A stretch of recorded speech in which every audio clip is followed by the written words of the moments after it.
Okay, in the previous few classes, we were talking about the way you can visualize your flow. Okay, in which we have seen several flow techniques, visualization techniques, and associated streamlines, streak line, path line, etc. In this, in the current lecture, we are going to study the types of motion or the deformation of the fluid element that any generic fluid element can undergo.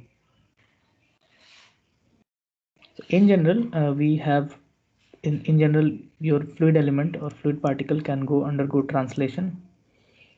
It can go, let's suppose this is your fluid element, this is infinitesimal fluid element. It undergoes translation from 0, 0, 0 to some x, y, z, or some translation it may happen. Similarly, the particle may undergo rotation, pure rotation. Suppose you have initial the way the fluid element is there, it may rotate. Rotation means basically the rotation, you can think of the rotation of this body in this fashion. It can rotate, and it generally incorporates some sort of angles, alpha a, and maybe this angle also, alpha b, which, because I mean, since this is under pure rotation, your alpha a and alpha b are equal. And in this fashion, I mean, mathematically we can take help of these angles to find what is the exact rotation rates that this fluid element is undergoing. Another way the fluid element can deform is the linear strain. Okay, linear strain. So the linear strain is nothing but the change in length, or it could be x length, or it could be y length or z length, depending upon the way you are applying the force. The change in length divided by the original length.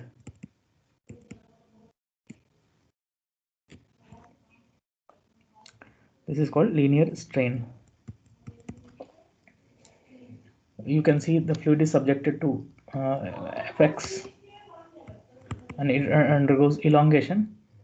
Let's suppose you have length PQ, it undergoes P dash Q dash under this loading condition. The fourth deformation we may come across is called shear strain. Shear strain is something when the force is no longer a normal force, and it is basically a shearing force that is acting tangential to the surface.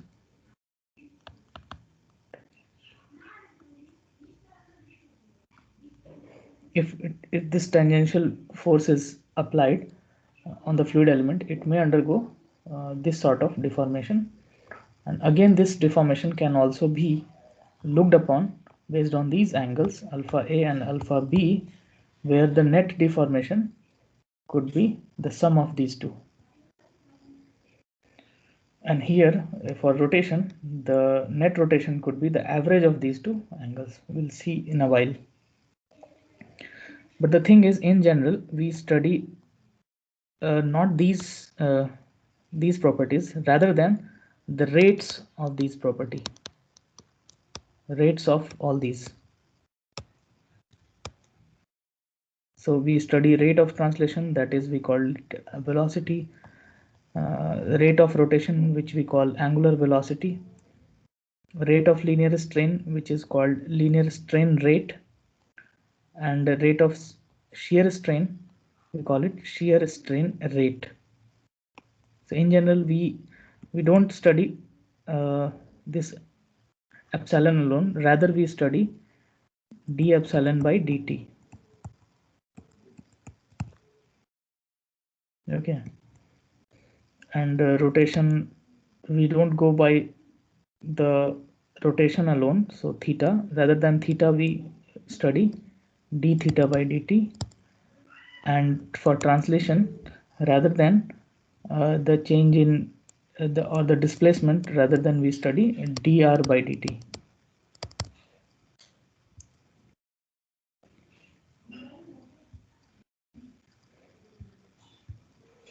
In general, for fluid mechanics, as long as fluid mechanics is concerned, we usually study rates of these deformation rather than the pure properties. First, let's go to with the translation. If a fluid particle undergoes translation, let's suppose it was at 0, 0, or maybe y z axis also, I can take 0, 0, 0, and it undergoes translation. It goes, I mean, it at the start it was at a point, at later it went to b. So the rate, I mean the displacement is basically whatever this thing that possesses x dash, y dash, z dash. Okay, so this r vector is denotes the displacement vector, but rather than displacement, we more rate of translation of the vector, and it is described mathematically as the velocity vector. This is nothing but dr by dt is nothing but the velocity vector of that particle. So velocity vector in component wise, we can see u I plus vj plus wk. In this form we can write the translation vector, and this is what it is written over here. Nothing much to talk about here. Now let us talk about the rotation. Again, we are going to talk about the rate of rotation here.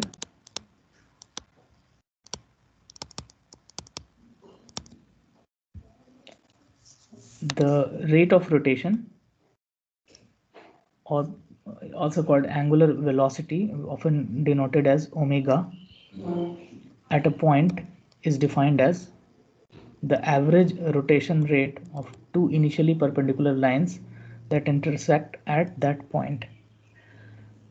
So let's suppose there are two lines. This is one line and this is another line. It is intersecting at, it is having an intersect at this point P, and this is at t1 time, and later time what happens, the fluid rotated. Okay, let's suppose fluid has rotated, but this rotation, what I told in, it cannot be pure rotation. It may so happen that the rotation here, this undergoes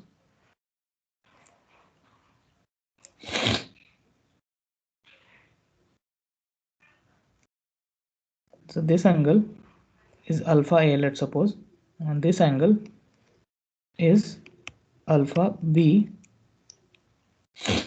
If alpha a is equal to alpha b, then it undergoes pure rotation.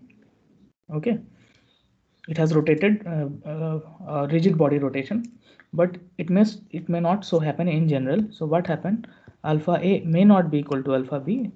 In that case, you may get some deformed shape as well. But the thing is, this fluid, nonetheless, this fluid also undergoes rotation as well as shear, but shear we'll talk about later. But first we'll talk about what rotation it has undergone. So net rotation, if this would be alpha is equal to alpha b. Okay, so the net rotation, net change would be alpha a plus alpha b by 2, isn't it?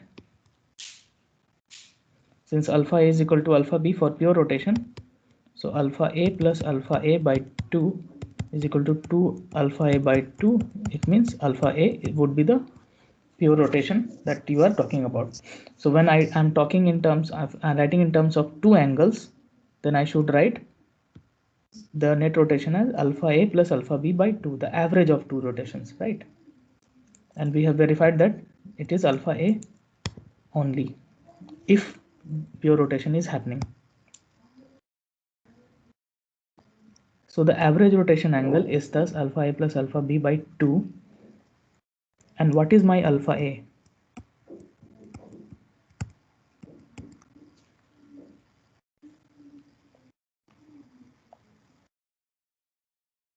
So in general, if you have the angle subtended by any arc, let's suppose this is your alpha a, so theta is equal to this by this.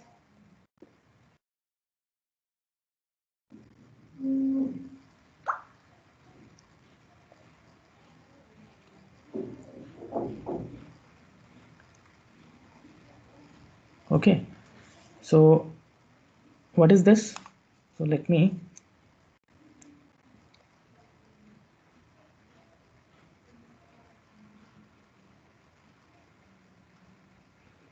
okay, so what is this length? What could be this length? If your velocity is v of this fluid element has v velocity upward, so what is this length? So this is your v, and at this point this is v. At this point it would be, let's suppose this is some length, delta y length. So dou v by, sorry,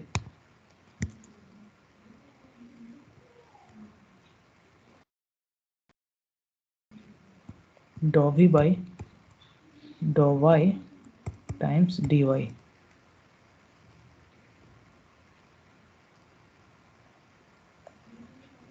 Sorry, v plus dou v by dou y of this point.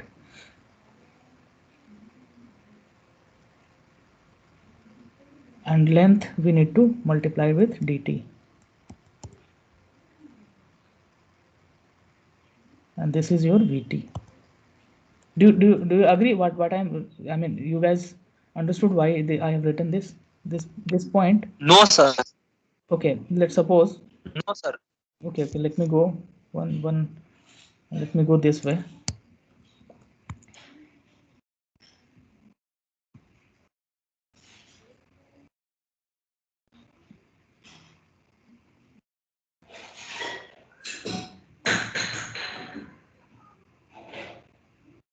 So let's suppose this fluid element has upward velocity v and right handward velocity is u. Okay, so the distance let's suppose, so the distance it has covered x, this distance would be v times dt. Okay, and and the upper point, any other upper point will have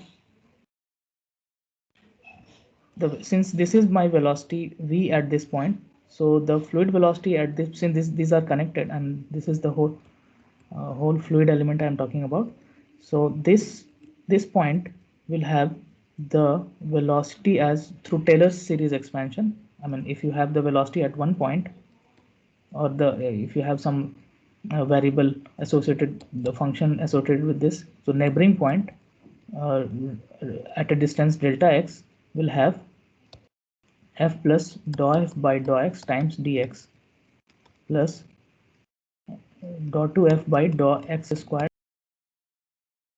isn't it? We call this Taylor series expansion. So through Taylor series expansion I can write the variable value at neighboring points. So this point velocity can be written as v plus dou v by change in y, I'm going y direction, dou v by dou y times dy, and total distance that it might have covered is dt. So the net length would be this minus this.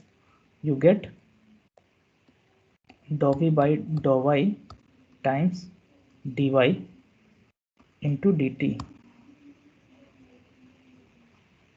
right? This is your length. Okay, now you have this particular length in your hand. So this length is this much, and what is this length? This is your dx. Okay, now can I write alpha? Alpha a is this by this, dou v by dou y uh, into dy into dt divided by dx, or and also I want the rate form. So d alpha by dt I want. So overall d by dt. So which in turn you can see that these things are uh, dt and dt terms are going away, dy terms are going there. Then you are left with only dv by dx. So this alpha I wrote dv by dx. Similarly, if I do the similar calculation over here, I could get alpha b as du by dy.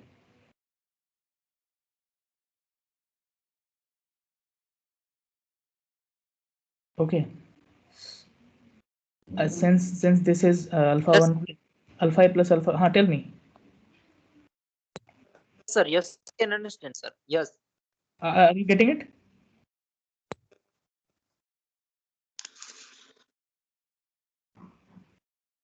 Okay, so the final expression for omega comes out to be this, but this omega is the, I mean, we have considered only two-dimensional element, right? So this omega is correspond to the k-axis, right?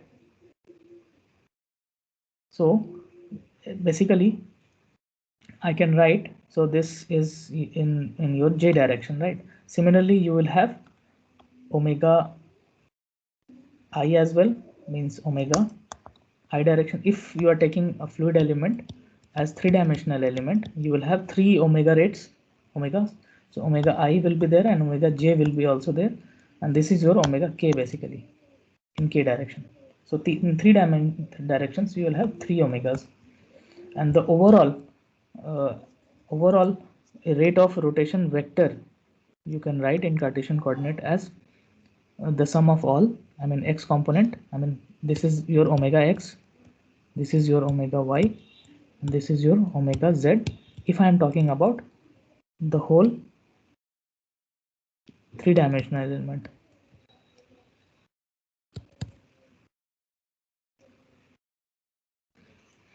Okay, this you need to uh, remember things, because this often you will get to analyze the systems through this omega vector, rotation vector, and this is important because we will also talk something about vorticity in later slides, vorticity, and where the omega vector plays a crucial role.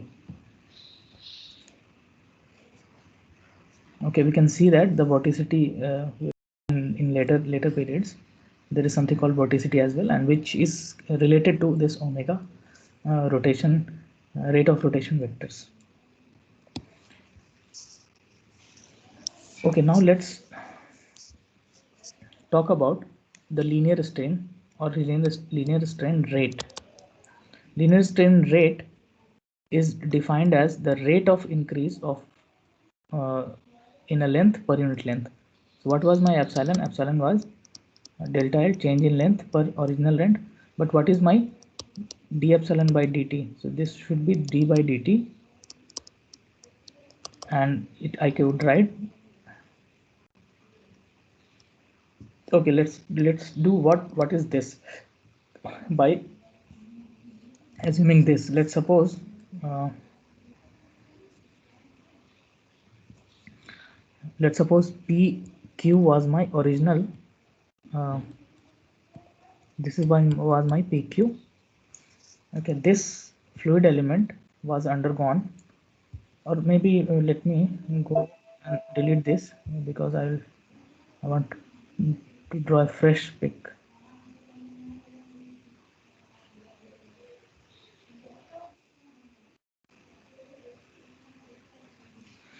Okay, let's suppose I have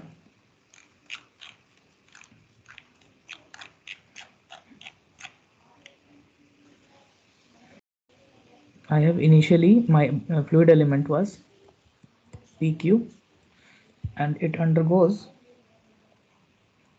a length change. A length change as it came till here and it goes, it stretches. Okay, so now your new length is P dash Q dash. It was stretched. Okay, now the strain rate is defined as change in length divided by the original length. So uh, let us assume that the velocity that this P element have is u velocity. Let's suppose in x direction I'm talking about first.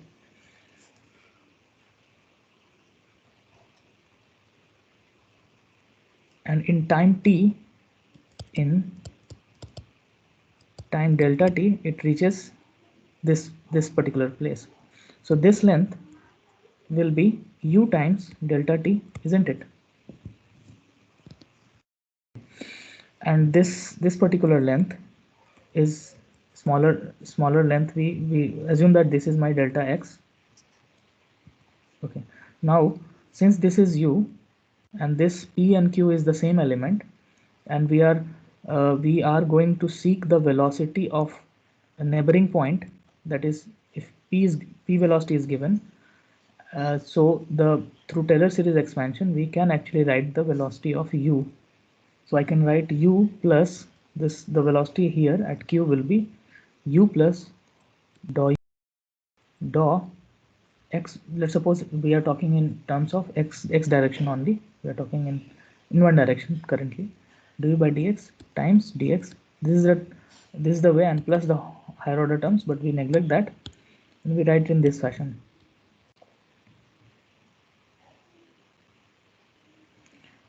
Similarly,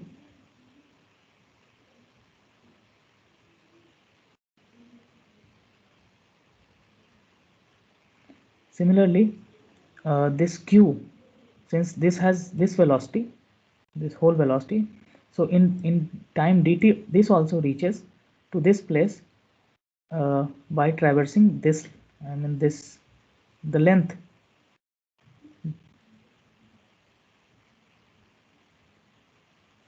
you would expect it goes would be this velocity u plus dou u by dou x times dx times dt. Okay, this is good so far. Okay, now let's substitute things here. This is my d by dt, p dash q dash. So p dash q dash would be this length.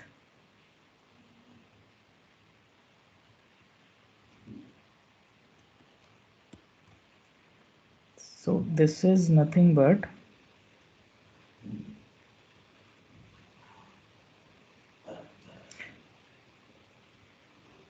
this is nothing but this guy plus this guy minus this guy. Okay, we'll do that here. We'll write it here. So this is u plus dou u by dou x times dx whole dt plus delta x minus u delta t. Okay. Okay, and this we should subtract with pq. So what is my pq? Pq length is dx only, minus dx divided by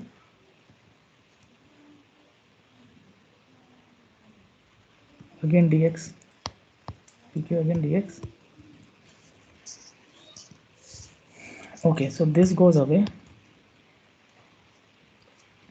udt and udt goes away, we are left with this. So we can write, and we can see everything has been, we can actually, so this and this derivative things goes away. I'm not cancelling it, I'm just taking the derivative and telling that it may go away, this may go away. You're left with dou u by dou x.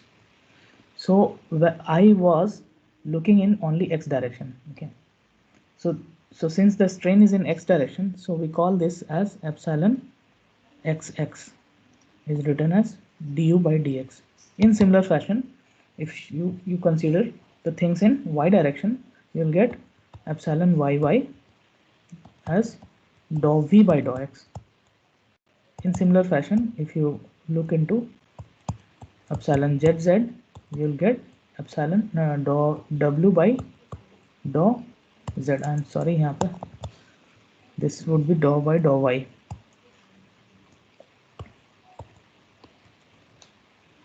Okay, so in tensor notation, how could I write this? So I can write,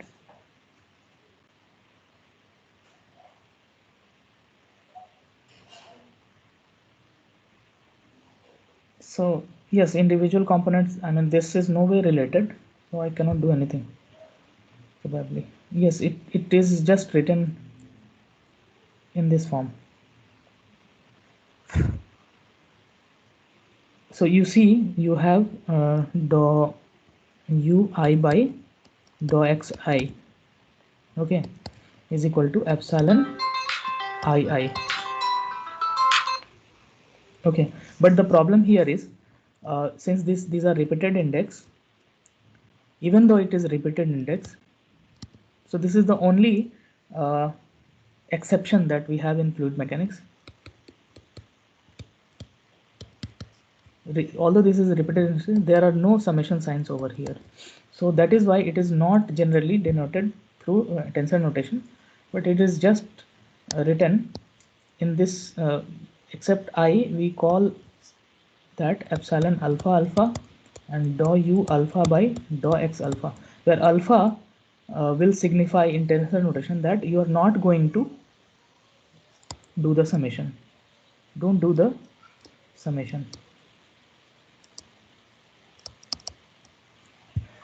Anyways, so the thing is, linear strain rates are generally defined in this fashion. Similar to linear strain rates, we could have volumetric strain rate as well. The bulk strain rate, this is also called bulk strain rates, which is defined as the rate of increase of volume of fluid element per unit volume is called the volumetric strain rate. So you have volumetric strain rate like V dot, it is generally denoted in this fashion, is nothing but dV by V original P, the change in volume by original volume. Okay, so the kinematic property is defined positive when volume increases. Okay, so generally it is, if it is decreasing, the volume decreasing, your volume electric rate will be negative. Let's suppose in piston cylinder arrangement, your air parcel undergoes volumetric uh, decrement, okay, while the piston is pushing. And also for incompressible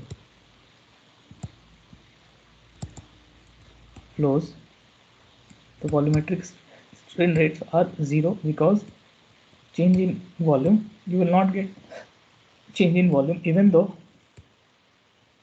even you apply larger pressures. Like fluids are generally, liquids are generally, not fluid, liquids. So gases are compressible, but liquids are generally not compressible. These are incompressible. So that is why volumetric the strain rates are 0 for liquids. Okay, but there is a relation between volumetric strain rate and linear strain rate. So the volumetric strain rates are written as this. So we have left with, I'm sorry, so this, since this is a rate form, so we have to write in this form dv by dt 1 by v. Okay, so dt will be there because I'm talking about the rate. Okay, dv by dt 1 upon v. I have a cubical volume of length L, length, breadth and height, and which undergoes, so that it undergoes delta L change, and it is now L plus delta L, and now the breadth is B plus delta B, and H is sorry, H plus delta H. Okay, now we can write, so this is initial volume or LBH, and this is L plus delta L, B plus delta B, and H plus delta H, or maybe DL if I'm talking about in terms of this, and d by dt whole derivative. So if you do the calculations properly, it comes out to be uh, the sum of uh, delta L by L dt plus 1 upon B dv by dt.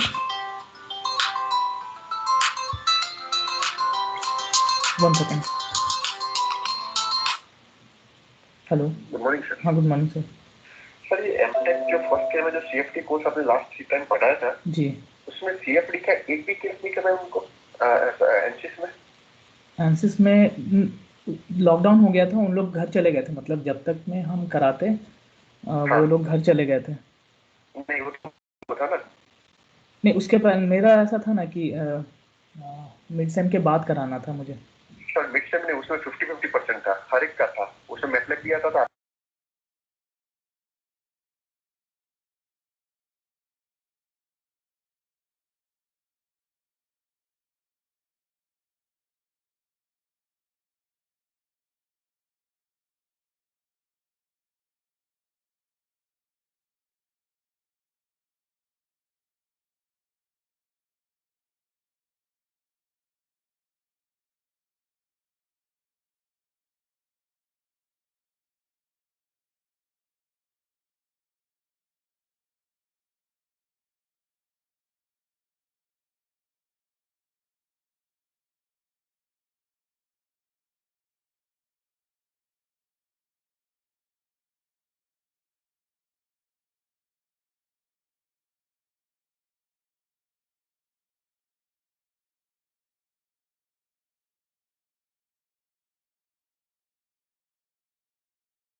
Yeah.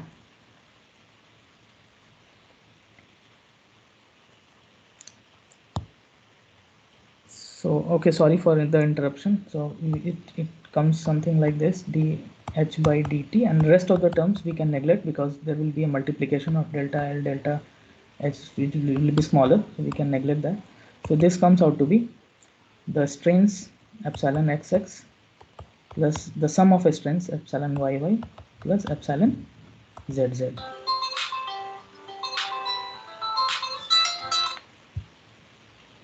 Okay, so yes, so this is straightforward. This comes out to be the summation of the strains in the individual axis in the x, in y and z, which can again be written in form of we have just seen dou u by dou x plus dou v by dou y dou w by dou z.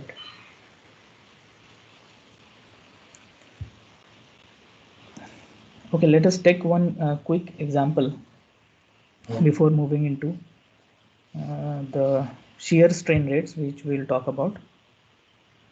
And so this, consider the steady two-dimensional velocity field v is equal to this much, where the lengths are in the unit of meter and velocity is in meter per second. There is a stagnation point at this, shown in figure. Maybe I'll draw the figure for you.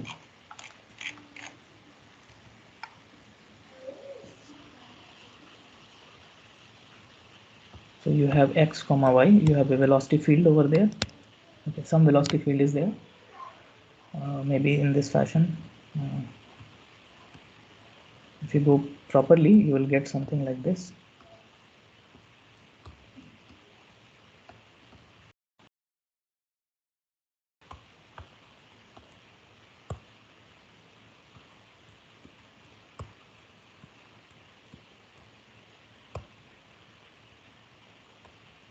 Something like this. If you go do it properly, you may get something like this. And it is given that you have the stagnation point at, so you have stagnation point at some place, maybe I don't know, maybe some here, or x is equal to minus, so x is minus y, so this point is your stagnation point.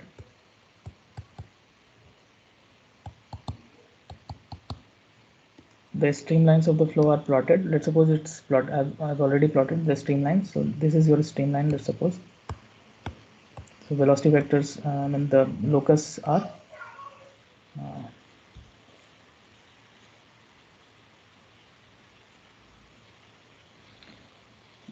calculate the various kinematic property, namely rate of translation, rate of rotation, linear strain rates. So these three you find now, and shear strain rate and volumetric strain rate. I mean, shear we'll find it later, but volumetric also you can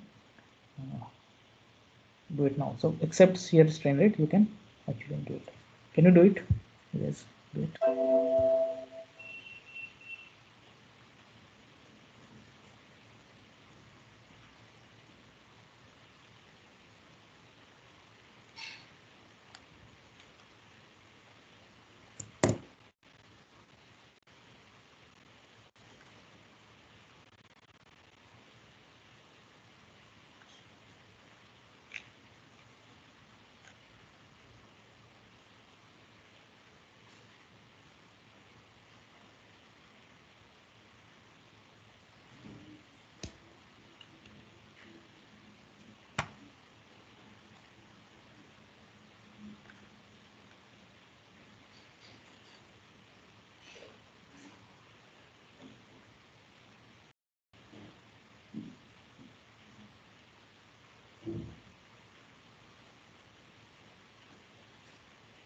So what is the rate of translation?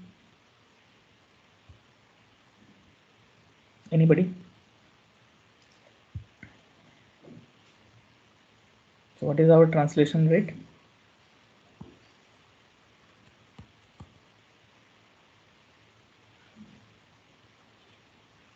Right. So this u and this v's are the translation rates in x and translation rates in y. Right.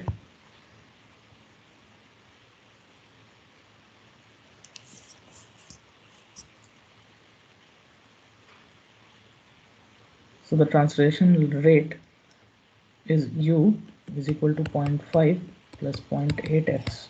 That's it, answer, meter per second. Or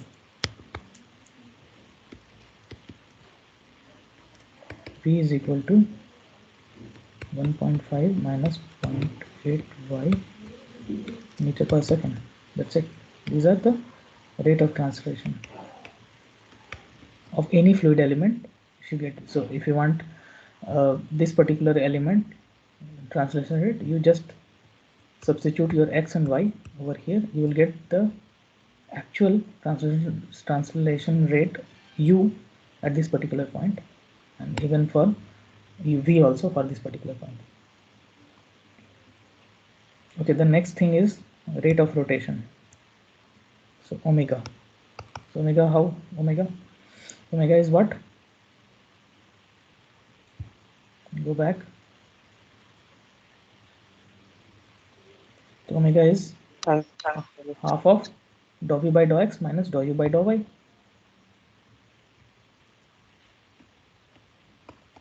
Dou v by dou x minus dou u by dou y in k direction. So can you do this? This can be done, right?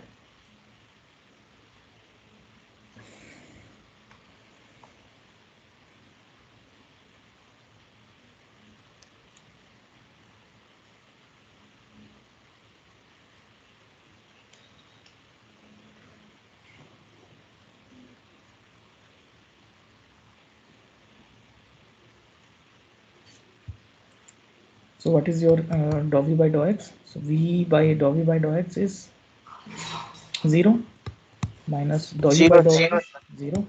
So this is 0. What does mean this means 0? no rotation. No rotation. So we'll see that this is irrotational flow. I mean, wait just 1 second. Hello. Hello, sir. I'm student from Mechanical 18. So actually, I'm in class. You can talk to me in 10 minutes. Okay, sir. Sure.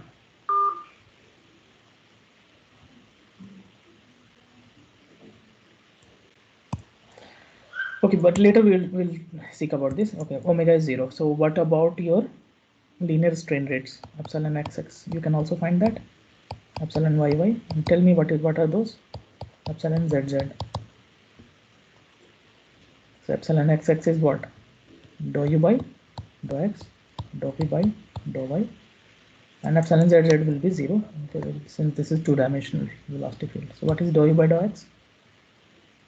0.8. 0.8. Okay, and what is dou v by dou y? Minus 0.8. Okay, so what is the meaning of this? So it is this flow. If any fluid is there, what does this mean? I mean, this element is there. What will happen? So this, it will stretch after some time. It will stretch. So let's suppose this is your fluid element. It will stretch in x positively, but it will stretch in y. It will be compressed in y. So that is why minus sign here.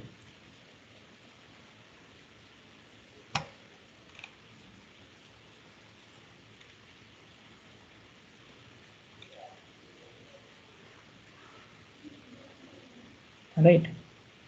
Similarly, volumetric strain also you can find out, and you will find out that your volumetric strain comes out to be 0. Sir, Since this, tell me. sir, linear क्या linear? Linear strain में sir जैसे x direction में अगर वो stretch करता है sir, हम्म तो Y direction में उसका डबल होना चाहिए ना सर डिक्रीमेंट? नहीं, जनरली मास कंजर्व करने के लिए सिमिलर तरीके से होगा. जनरली मास कंजर्व रहेगा तुम्हारा.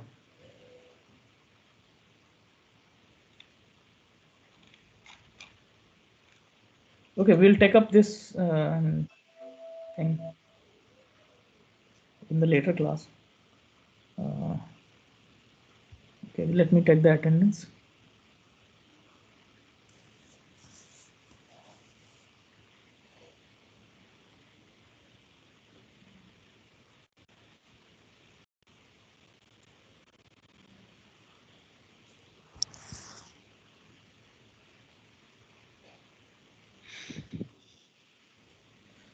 Okay, we can leave then.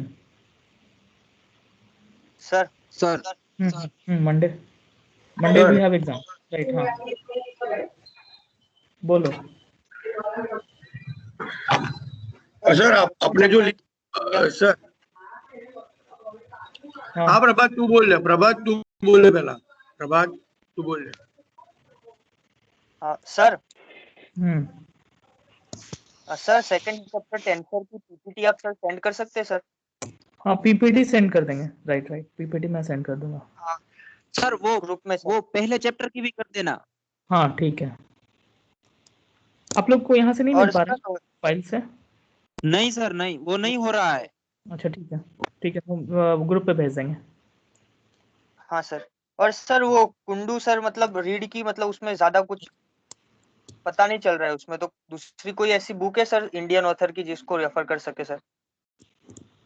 हाँ, सेंजल बोले ना, सेंजल कलम दिए हैं तुम लोग को, तो इंडियन ऑथर बोल रहे. नहीं, सेंजल बहुत एक्सप्लेनेटरी है, बहुत ही बेसिक है. सेंजल आप लोग कर सकते हैं.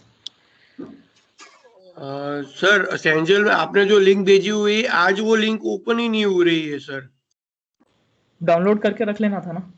पर सर कल तो मैं बाहर था, आपका जो कॉल आया तब तो मैं कल बाहर था, वो टाइम नहीं मिला मुझे डाउनलोड करने का सर. मेरे पास है डाउनलोडेड, मैं व्हाट्सएप पे ओके, तो सेंड आप कर दूंगा. ग्रुप में सेंड कर दीजिएगा. ठीक है. ओके जी. ठीक ओके है. सर. और हम पीपीटी भेज दे रहे हैं. और कुछ?